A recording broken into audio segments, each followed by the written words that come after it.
Well, welcome. Great to see you. I'm Donald Sloan, Chair of the Oxford Cultural Collective, and I am thrilled to be joined by Sophie Grigson, who many of you will know as a cook, a food writer, television presenter, and teacher. And we are here to talk about her new book, which is coming out on the 8th of July, and it is called A Curious Absence of Chickens, a journal of life, food, and recipes from Puglia. But before we get into that, Sophie, great to see you. How are you? I'm in very good form, very good form. Perfect, right. Well, let's get into the book. So this book, A Curious Absence of Chickens, great name, it tracks this remarkable story of your life over the last couple of years, because in 2019, on impulse, you decided to pack up everything in your house in Oxford, got into your car and moved to Puglia in southern Italy. Now, I guess a good place to start is to talk about, what was the inspiration for such a huge life decision? Well, it began, the genesis, and I did an interview with the lovely Russell Norman, who, when he published his book Venice, about spending a year living in Venice, learning to cook from Italian women, and I did this interview with him, and I was all the way through, I was being I was quite distracted because he's very charming and lovely, and secondly, I just was jealous, I think, why have I never done this? So that happened, and then 2 days later, I was just idling on the internet, and I came across an article about a small town in the north of Puglia who were where they were paying people to move because there were depopulation. Yeah. And I thought, it was almost like having a light bulb going on, literally. I just thought, oh my God, I could move there. I'm going to do it. So 2 weeks later, my kids and I were in Candela. They came along to see Mother's Folly and work out that I wasn't totally mad, I guess. And I like Candela a lot, but it wasn't the right place for me. I knew that I wouldn't be able to earn a living there, and that had to be sort of factored in. But it did confirm that I wanted to do it and I wanted to move. So I just made this decision that I was going to go, came back home, sold everything except for what fitted in my car, and got in the car and pointed south. I mean, all to stem from a conversation with, does Russell know about this? Or is he going to pick up this book and be shocked to learn that he is the inspiration for your moving to I don't know. I think he probably does. I know he's been sent a copy of the proof. So yeah. But it was a kind of a big. It just sort of began to sow a seed, and which I didn't really recognise until a few days later. So I hope he knows. I think he's in the middle of. I think he's in the middle of opening a new restaurant, isn't he? And Bruto, is it? So I suspect he's a little bit taken up with that brave man to be opening in these times. Especially these times, yeah. So why Puglia specifically? Because you make the point at the beginning of the book that you hadn't been there for 40 years. So it seems a bit of a risk to jump into an area that you didn't know particularly well. Well, I think that was part of the attraction. Puglia was the first place I ever set foot on Italian soil was in Puglia. When I got off, I think I was 19, and I was backpacking around Europe with my boyfriend, and we got off the ferry from Greece in Brindisi. So I have that. I sort of felt there was a kind of a nice circular connection there, going back to that moment. And I just I don't know, there's something quite romantic about the idea of Puglia. Here we are right at the bottom of Italy. You're on that heel that sticking out. There's sea on 3 sides of it. It's quite, I love Italy. I love it. I've visited Italy on and off ever since I was 19. But there's something about the south which I've always liked the south of Italy. It's a little bit rougher. It's a little bit earthier, I think, is it? Yeah. And I like the food down here. And a part of the attraction was that I didn't know it so well. So it was somewhere I could go and start to discover and really dive into the culture, sort of using food as the starting point. And the history of Puglia, you know, A, it's beautiful, B, there are a lot of olive trees, C, this sea, and D, it just has this extraordinary history as well. It's been, people have adored Puglia, and foreign invaders have adored it really since time immemorial. So it's, yeah. Which has influenced the food. But you also make the point in the book that you said you wanted to move to a proper working town inhabited by proper working families, avoiding therefore the most obvious touristy spots or places with iconic attractions or whatever it might have been. You could have been living in Brindisi, as you said, but why, tell us about the town you're in then. Why choose a town that was real, if you like, as opposed to one that to which others flock? Well, people do come here, but Puglia, we're very close to a town called Ostuni, which is on the tourist track, and it's a lovely town, particularly in the winter, and very, very pretty, and I just kind of felt you'd be, well, A, I didn't want to be there in the summer because I knew it would be packed to the gills, and secondly, I just wanted to be able to get to know a few people who weren't just working in the tourist trade. And Puglia is wonderful. I ended up sort of, when I first arrived, I drove around a bit and I went to all these different places, and I sort of narrowed it down to 4 towns. And Puglia, this isn't actually why I chose Puglia, but it styles itself as a città gastronomica.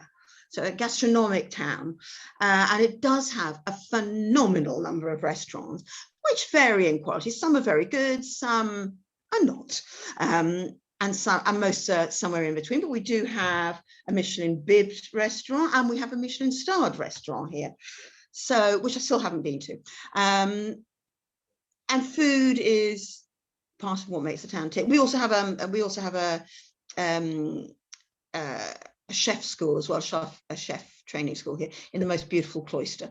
So that's very lucky. But Puglia is, to offer, yeah.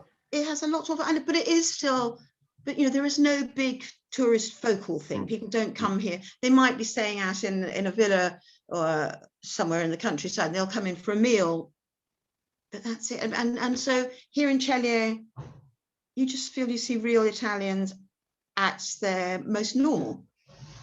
And makes total sense. Yeah. And you were talking earlier there about wanting to immerse yourself, and that, you know, it seems from reading the book that you have learned a great deal in the short time that you've been there. You've absorbed a huge amount, and the book is full not only of recipes that are typical of the region and some that are not, but also you describe in detail techniques. You give historical context.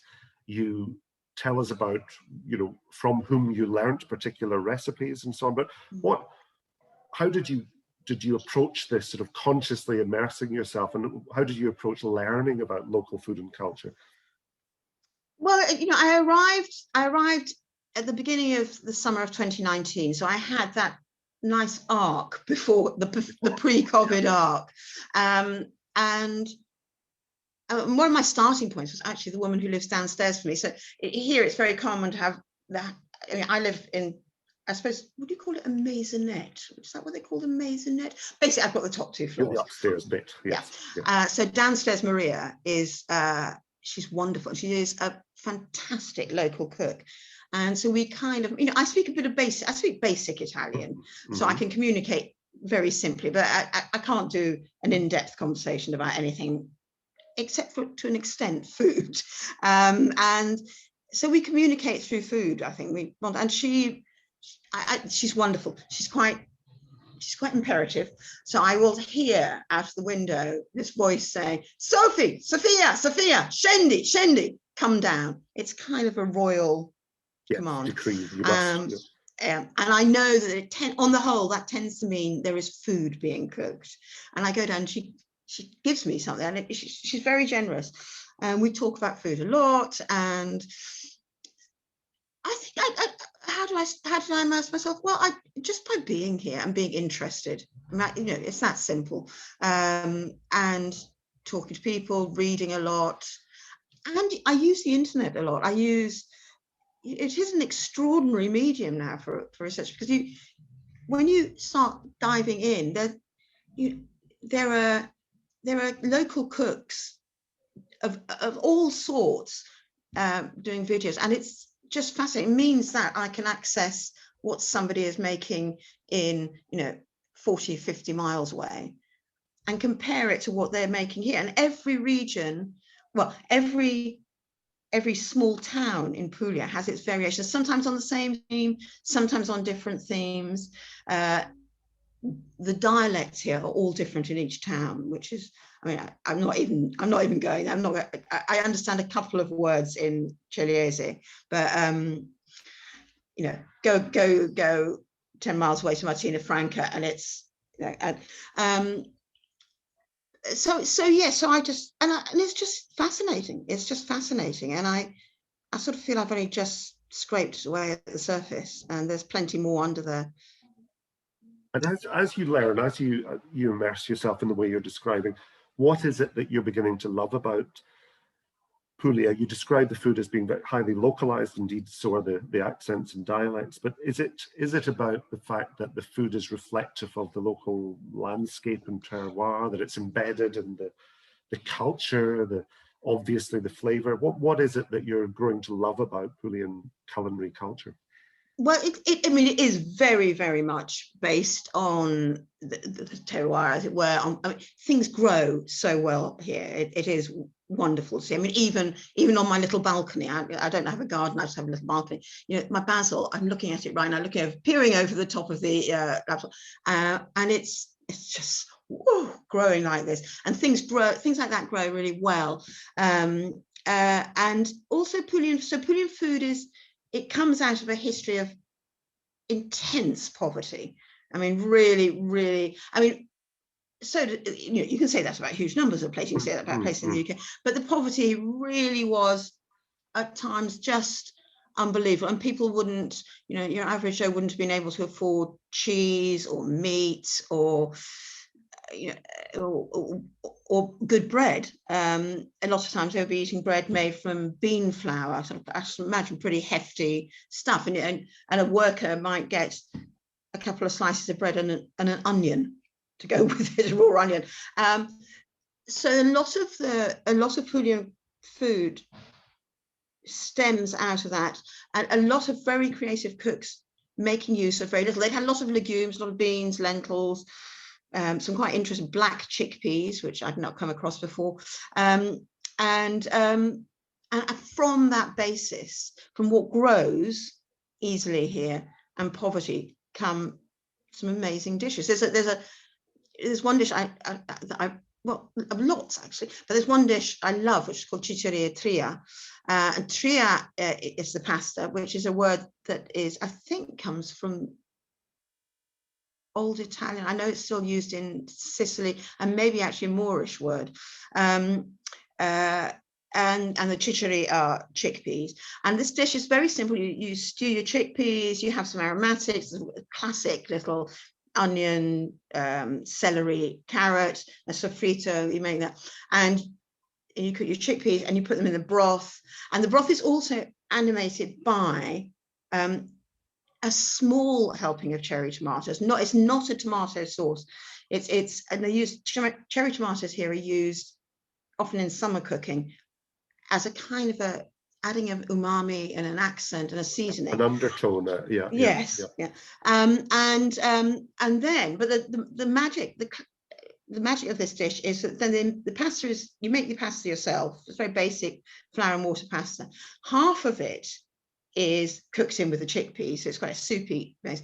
The other half is deep fried, so you get the very crisp bit on top. So you get this dish, which is actually, in a way, quite complex because it's got the thatch of crisp crisp pasta, and then the soft pasta, and all these flavors. I mean, it's just but it's chickpeas, flour, and water, really.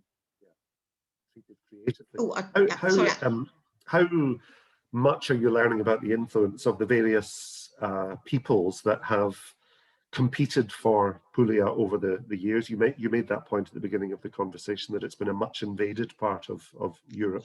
How evident is that story in the character of the cuisine?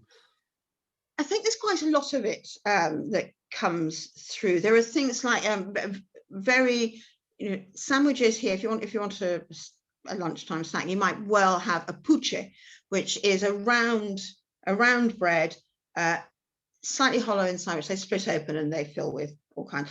Very my favorite is grilled octopus, gorgeous. But the puche, I would have thought, is very much like a pita bread.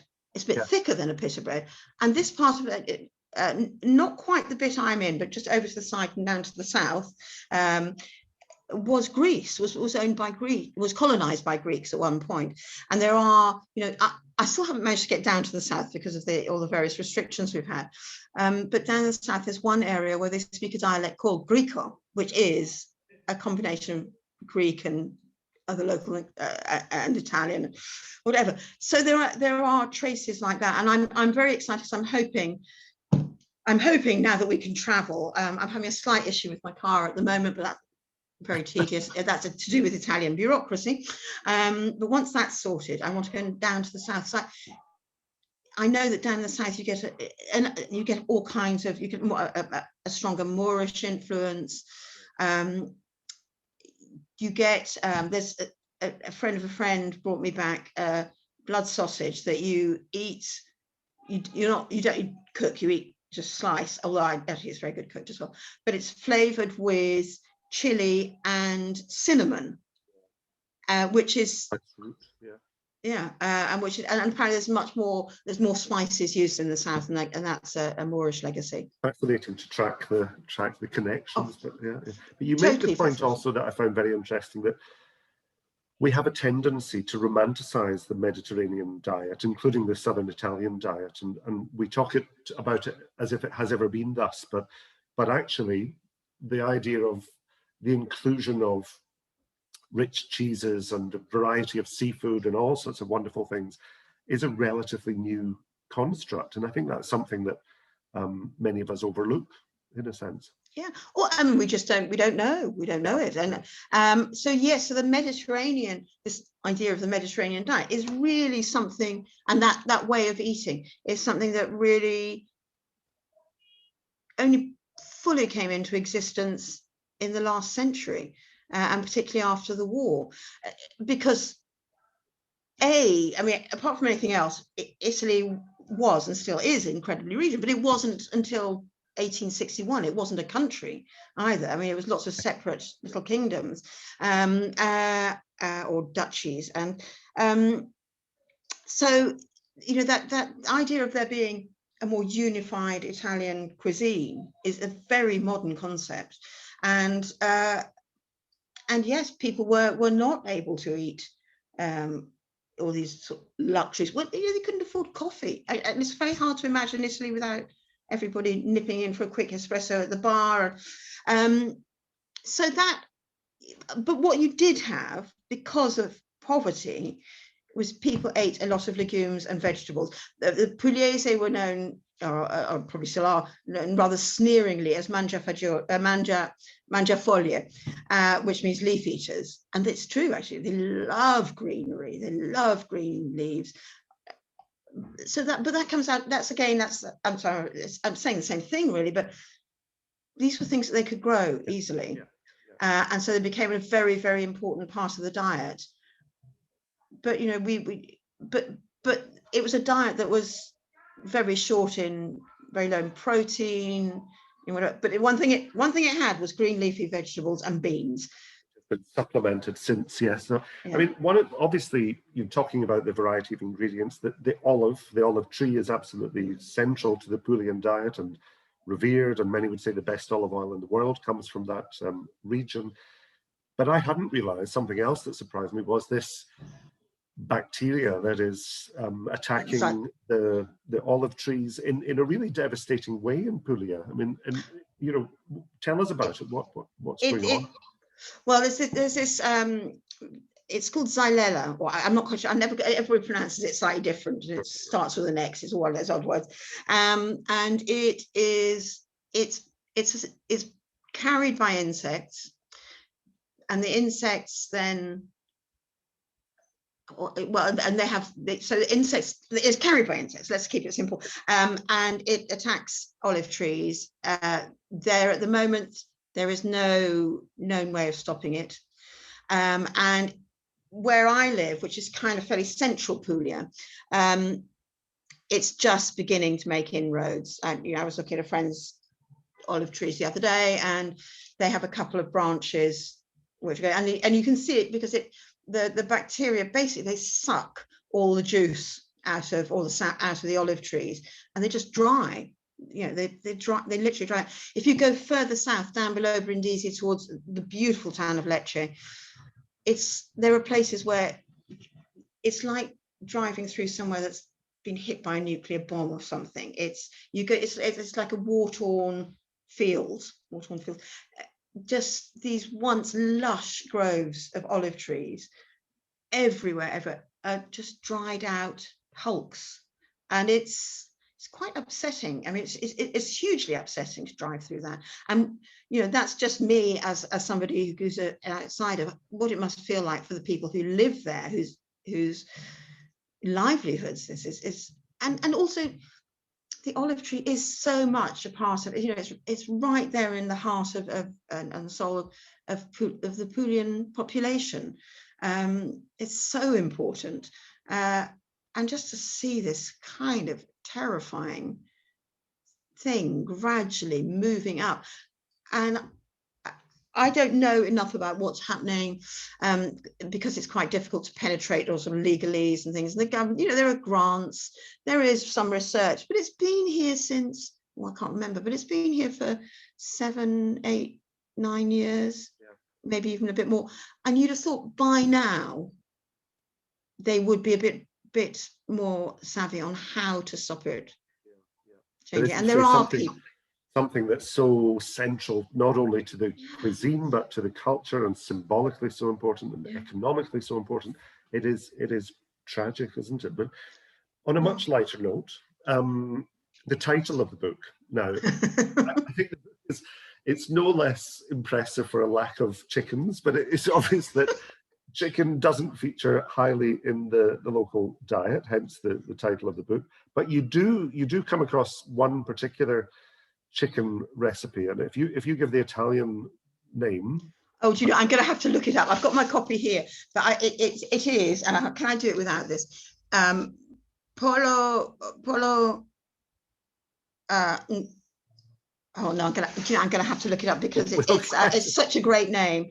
It is Polo un cuso culato, I think. I might have got that slightly wrong, but basically, which sounds terribly romantic, but the translation is stitched up ass chicken. Stitched up ass chicken. Okay, and is this a typical? Is this a revered dish locally? Please tell me it is a name like that. Yeah.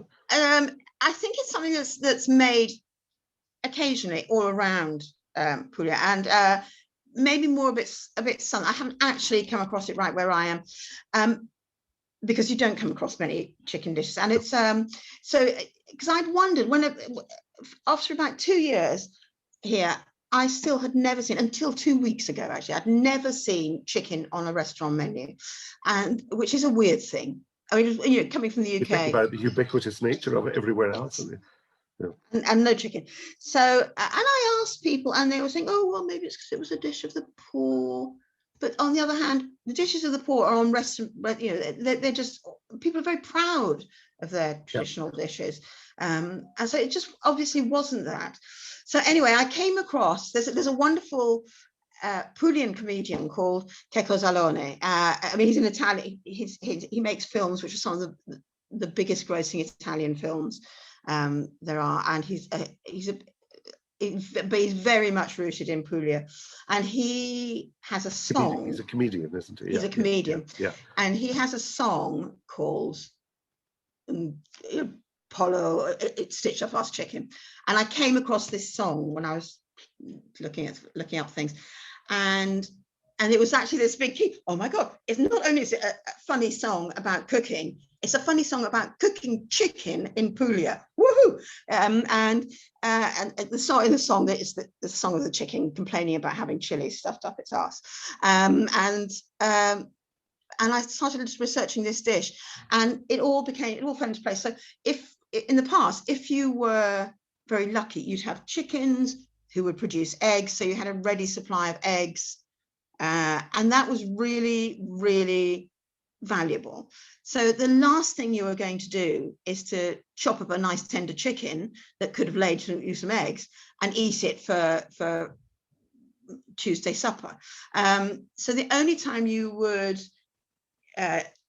sacrifice a good chicken that was still in laying mode was for a really special occasion, like the feast day of the saint's feast day of your town. So when you're celebrating your local saint, and that was a time that would justify the sacrifice of a chicken. But one chicken would have to feed a lot of people. So the stitched up arse bit is because you ram huge amounts of stuffing into the chicken. To beef it out a bit. And, and the stuffing varies. I've found lots of different recipes for it. And the stuffing varies. So some of them are very bread-based. Some of them, again, on this sort of luxury day, one day of luxury, would have meat in them. But that's why you don't get chicken. It isn't part of the recognized diet, because it was such a rare thing, and chickens were too valuable. Going right back to the beginning of our conversation, it was also interesting to read that your mother, Jane Grigson, a celebrated food writer as well, traveled around Italy in 1950 for several months, which it must have been a remarkable experience, just post-war, still in rationing in the UK, to come and to travel for several months in Italy. I'm wondering, did she talk to you about this trip? And do you think subliminally in some way it fed your fascination with Italian food culture? Well, possibly. I wish I talked to her more about it, and I didn't. And so many things with our parents we should have talked about, and we regret. And I knew she'd spent time in Perugia studying Italian there, because I did the same thing when I was in my 20s as well. And she loved Italy, and she before she became a food writer, she was an Italian translator. She translated Pinocchio and other books as well from Italian. So I knew she had that connection with Italy, but I didn't talk to her enough about it. And when I look at it now, and I think it must have been such an extraordinary thing to do, and to come here for spend a month in Perugia, and then to travel around, young woman on her own. What an extraordinary thing to do. And she loved Italy, she adored Italy, but then she kind of transferred to France. I think my fault, actually. I think when I was a little child, they didn't want to drive all the way down to Italy with a screaming baby in the back. So they went for France instead. But yes, I mean, isn't that remarkable? And she writes about it occasionally. Funny enough, she doesn't write about it as much as you might think, but it was a foundation. Possibly cooking at home could have been that influence over you as well. But it's yet one more fascinating aspect of this book, and surprising aspect of the book. But I think we've been talking for 40 minutes. We'll leave it there. But Sophie, it is a beautifully written book. It really, allows you, as I said before we started recording it, as a food writer to really sing. It's evocative. It transports you to Puglia, and I think also it's a bit of a dangerous book, because it might be inspiring people all over the place to give up their lives in one place and take off elsewhere. But do it. You can highly recommend it. But thank you so much. It's great to see you. Thank you for writing this book, and very, very best of luck with it, Sophie. Thank you, Donald. It's been lovely to talk to you, and thank you.